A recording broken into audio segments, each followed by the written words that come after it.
Israel was about to die, he told Joseph that he was going to take them out of Egypt and get back to their promised land. But in order for that to happen, Moses had to be born. So when Moses was born, at that time Pharaoh wanted every single male, first male of the Hebrews killed. So what his mother did is his mother put him in a basket. She put him in the water and sent her off with a handmaiden. And Pharaoh's daughter found her. So Pharaoh's daughter was like, who could nurse this child? And they found Moses' mother. So Moses' mother nursed Moses inside of Pharaoh's home. And Moses was raised in royalty. He was raised in the house of Pharaoh. But he later became the person who would help the Israelites escape out of Egypt. So Moses went to Pharaoh. He said, let my people go. Let my people go. He was like, I'm not playing with you no more. Let my people go. And then Pharaoh said, no, I'm not letting him go. Like, I'm Pharaoh, you're not Pharaoh. So God gave him a stick, and he was like, go, show Pharaoh the power of God. And then this was the plagues of blood, where all the waters of Egypt was full of blood. The plagues of frogs, Egypt was covered with frogs. The plagues of lice, when all Egyptians caught lice. The wild beast, when all the beasts in Egypt died. The cattle plague that covered all the cattle, the boils that grew on the Egyptians. Hailstorms fell from the sky. Locusts, darkness. It was a point where Egypt was dark. Egypt didn't know why. You had to get lab men on Egypt. And the last plague was the death of the newborn. Anybody ever heard of Passover? Do you know why there's Passover? Yeah, it's Passover basically because God said he was gonna kill the first male of everybody, even Pharaoh. So he's told all the Egyptians and all their friends to put blood over the front of their house. So when the spirit of death came, he would pass over. So that's what occurred. So after all that happened, Pharaoh was like, you can go. But even after Pharaoh said they could go, he still chased them. He chased them all the way to the Red Sea. And when that happened, Moses spread the water and he was walking through it. When they was walking through it, Pharaoh and all them came after them. So then the water closed back up and they were drowned.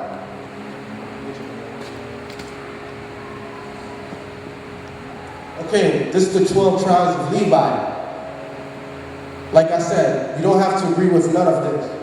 They said the 12 tribes of Levi is this. The tribe of Judah is the Africans, the African Americans. The tribe of Ferris, the Puerto Ricans. The tribes of Menace, the Cubans. The tribes of Benjamin is the Jamaicans. The tribes of Issachar is the Mexicans. The tribes of Levi are the Haitians. The tribes of Judah, that's the Hawaiians. The tribes of Reuben, that's the Samoans. The tribes of Zambala, that's the Colombians. The tribes of Asher, that's the Belizeans. And the tribes of Simeon, that's the Dominicans. And the tribes of Gad, that's the North American Indians. I'm going to give you a testimony. My last 2 sermons, I put them online, right? And I even told people at work that they could watch it. I had a supervisor, he told me, okay, this is what your God say. Do you believe it? I said, please, sir. I told him, watch the video. So he watched the video. A year went by. Most recently, me and him was together in the car. Knew someone on my machine. We went to go see someone at the hospital. We went to go see somebody in the hospital. We in the car, we're driving. And then we start talking about God. And he made a confession to me. He said, he asked me, am I in a relationship? I said, yeah. Me and my girlfriend go to church together all the time. He said, okay, that's good. I said, yeah. And then he asked, what's my religion? I said, I practice the Sabbath. He said, yeah? I said, yeah. I said, what about you? He said, yeah, I'm practicing the Sabbath too. Mind you, this was a man a year ago that didn't want to believe. And then he confessed to me. He said, imagine your whole life living a certain way. And you believe in certain things. Like basically someone's telling you that this is your parent and it's not. And one day you wake up and you find that out. How do you think you're going to feel? You're going to feel hurt. You're going to feel pain. But you know that the truth is the truth. And you got to abide by it. He said, that's how I found about the Sabbath. I understood the Sabbath and that the Sabbath is true. With that, he told me to start studying the Sabbath. He told me to deliver this verse unto you guys. It's Deuteronomy 26, verse 6. And the Lord shall bring thee back into Egypt again, but this time with slave ships.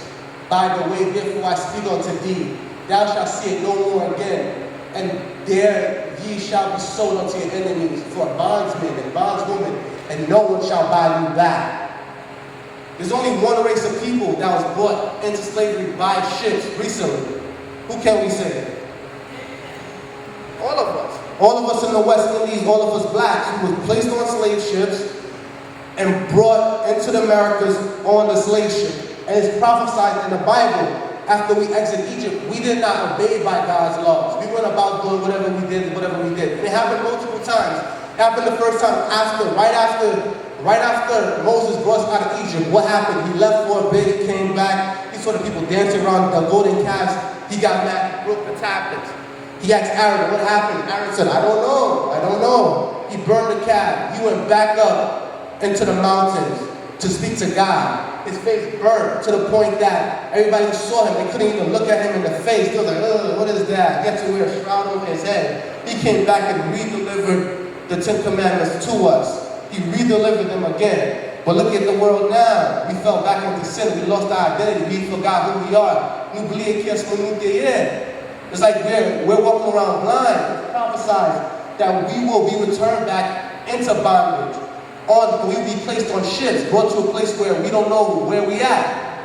When the slaves came to America, they didn't know where they were. They couldn't run. They couldn't even speak the language. They were placed into bondage. Till this day, no one brought us back. No one set us free. Technically, we have the Emancipation Proclamation, and different places were set free, but are they really free? Slavery changed. It came from physical bondage to mental slavery. And even on top of that, it's still the prison system, which is the modern day slavery. Why? Because of our sin. We lost ourselves.